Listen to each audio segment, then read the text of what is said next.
फिल्मी संगम चैनल पर आप सभी का एक बार फिर स्वागत है। आज हम 30 अगस्त को रिलीज हुई निर्देशक अभिनव पारिक की हॉरर फिल्म ए वेडिंग स्टोरी की रिव्यू करने जा रहे हैं, जो कि गरुड़ पुराण में पौराणिक एक सिद्धांत पर आधारित है। सनातन धर्म में इंसान के जीवन व मरण से गरुड़ पुराण बहुत करीब से जुड़ा हुआ है। इंसान की मृत्यु के बाद उसके साथ क्या होता है, यह सब गरुड़ पुराण में ही वर्णित है। इसी गरुड़ पुराण के अध्याय 10 में प्रेत अध्याय के तहत लिखा हुआ है कि हर माह के 5 दिन 5 नक्षत्रों में पंचक का दोष होता है।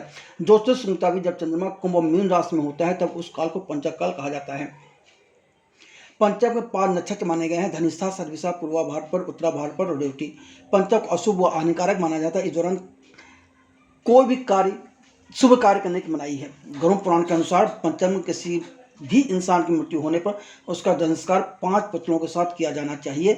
इसी सिद्धांत को लेकर फिल्मकार अभिनव पारिक हॉरर फिल्म ए वेडिंग स्टोरी लेकर आए हैं। विषय वस्तु को देखते हुए इस फिल्म का नाम ही गलत है। दूसरी बात, इस फिल्म में जिस विषय को उठाया गया है उसके पर न्याय ही नहीं किया गया है।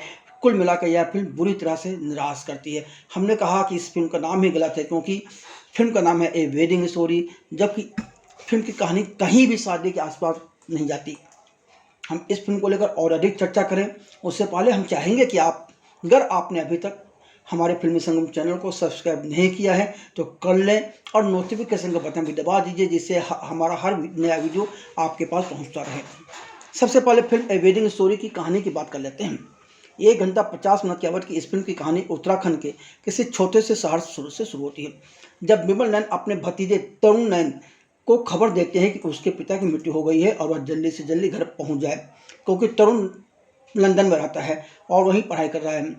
वह आधुनिक है और रूढ़िवादी परंपराओं व रीति रिवाजों में यकीन नहीं करता। वह एक खुद को तर्कसंगत विचारक मानता है, अंधविश्वासों में विश्वास नहीं करता। पंडित के अनुसार तरुण के पिता की मौत पंचक में हुई है, इसलिए विधि विधान के अनुसार 5 पुत्र बनाकर उन्हीं के साथ तरुण के पिता का दाह संस्कार होना चाहिए, पर तरुण इसे नहीं मानता। वह पुत्रों को उठाकर एक बैग में डाल देता है और अपने पिता का दाह संस्कार कर दूसरे दिन सुबह विदेश वापस लौट जाता है। वह मृत्यु के पश्चात की किसी भी विधि को करने में यकीन नहीं करता, मगर पंचक का दोष है तो असर तो करेगा ही। इसका असर तरुण के चचेरे भाई और विमल नैन के बेटे विक्रम नैन की प्रीति के संग होने वाली शादी पर पड़ता है। कहानी आगे बढ़ती है। विक्रम की शादी में तरुण विक्रम की चचेरी बहन नेहा भी पहुंचती है। तरुण दरा सा रहता है। नेहा के पिता रास्ते में होते हैं, वह अपनी कार से आ रहे हैं।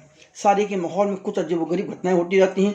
तब तरुण कहता है कि वह बहुत गलत हो रहा है और वह इसका निराकरण करना चाहता है, क्योंकि अब उसे इस बात का एहसास हो चुका है कि पिछली बार उसने पंचक वाला सिद्धांत न मानकर गलत किया।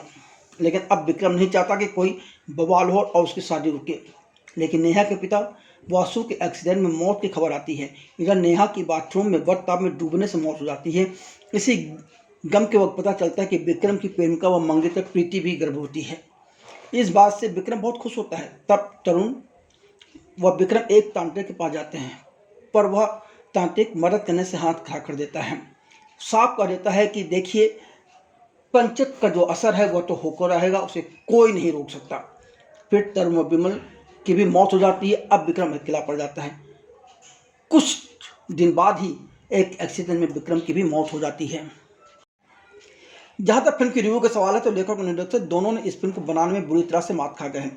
उन्होंने विषय बहुत अच्छा चुना और इस पर एक रोंगटे खड़े कर देने में हॉरर फिल्म बन सकती थी। इसमें सनातन धर्म में वर्णित रीति रिवाज और आधुनिक विज्ञान को लेकर तर्कसंगत बहस की जा सकती थी, लेकिन अभिनव पारिक के बचकाना निर्देशन ने सब बनता धाड़ कर दिया।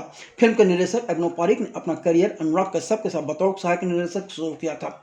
बाद में उन्होंने सब मोह माया है जैसी फिल्म को भी निर्देशित की। इसके बावजूद उनके अंदर निर्देशक की परिपक्वता का घोर अभाव है। अफसोस की बात यह है कि फिल्म के लेखक और सह निर्माता शुभोशेखर भट्टाचार्य का बंगला और हिंदी सिनेमा में बहुत बड़ा नाम रहा है। वह इस फिल्म से पहले 2 दूनी 4, मिथ्या और दोसर जैसी फिल्मों के निर्माण से जुड़े रहे हैं, मगर ए वेडिंग स्टोरी देख कर लगता ही नहीं है कि उन्हें सिनेमा या कहानी की कोई समझ है। फिल्म की पटकथा और उसके संवाद इतने घटिया हैं कि अब क्या कहा जाए। फिल्म में कभी भी कहीं भी गाना शुरू हो जाता है और दर्शक भौचक्का रह जाता है कि ये क्या हो रहा है।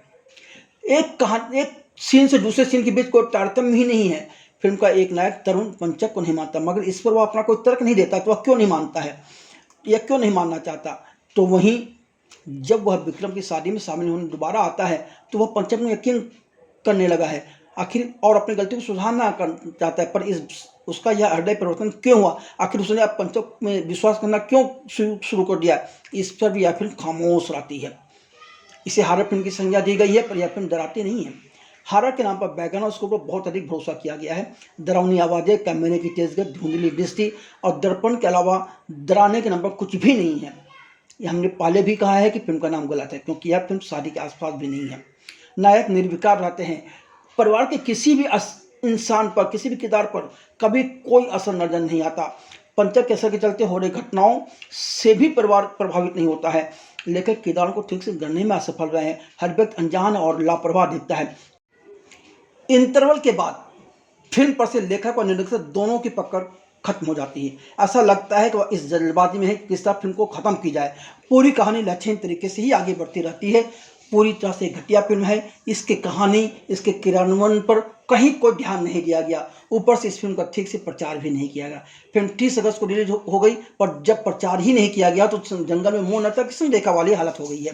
फिल्म पर प्रचार सही ढंग से किया गया होता और शायद पहले दिन इस फिल्म को कुछ ओपनिंग मिल जाती, मगर गलत प्रचार भी इस फिल्म को ले डूबा। यदि हर फिल्म के प्यारो इसी तरह से फिल्म का प्रचार करेगा तो हर फिल्म का बॉक्स ऑफिस में डूबना तय है। हमें सूत्रों से मिली जानकारी के अनुसार मुंबई में फिल्म ए वेडिंग स्टोरी को सिर्फ 4 स्क्रीन्स मिले हैं। बताइए उसमें कहाँ दर्शक ढूंढेगा। दर्शक को ये भी नहीं पता कि कहाँ फिल्म रिलीज हुई है। इस हालात में फिल्म का भविष्य तो और भी अंधकार में हो जाता है। जहाँ तक अभिनय का सवाल है तो इस फिल्म की पटकथा व संवादों को सहयोग न मिल पाने के कारण कोई भी कलाकार अपनी प्रतिभा का सही ढंग से प्रदर्शन नहीं कर पाया। बीके के किरदार में वैभव तत्ववादी अपना प्रभाव छोड़ने में बुरी तरह से असफल रहे हैं। उन्हें अपने एक्टिंग को लेकर काफ़ी मेहनत करने की जरूरत है। घर में मौत होने के बावजूद विक्की उदासीन नजर नहीं आता है। उसके चेहरे के भाव बदलते ही नहीं हैं।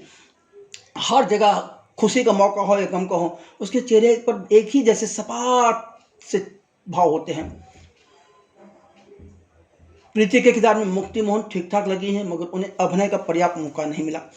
फिल्म के शुरुआत में तरुण के किरदार में लक्ष्यवीर सिंह शरण कुछ उम्मीदें जगाते हैं, मगर इंटरवल के बाद जब उनकी वापसी होती है तो पता चलता है कि वह भी अभिनय के मामले में शून्य ही है। नेहा के किरदार में मोनिका चौधरी ठीक ठाक हैं। विकी के पिता विमल के किरदार में अक्षय आनंद एक नवोदित कलाकार की तरह से ही काम करते हुए नजर आए हैं। वह एक वरिष्ठ कलाकार हैं, पर जब उन्हें निर्देशक, पटकथा और संवादों का कोई सहयोग नहीं मिलेगा तो बेचारे क्या करेंगे। वह अपने आप को ही दोहराते हुए नजर आए हैं।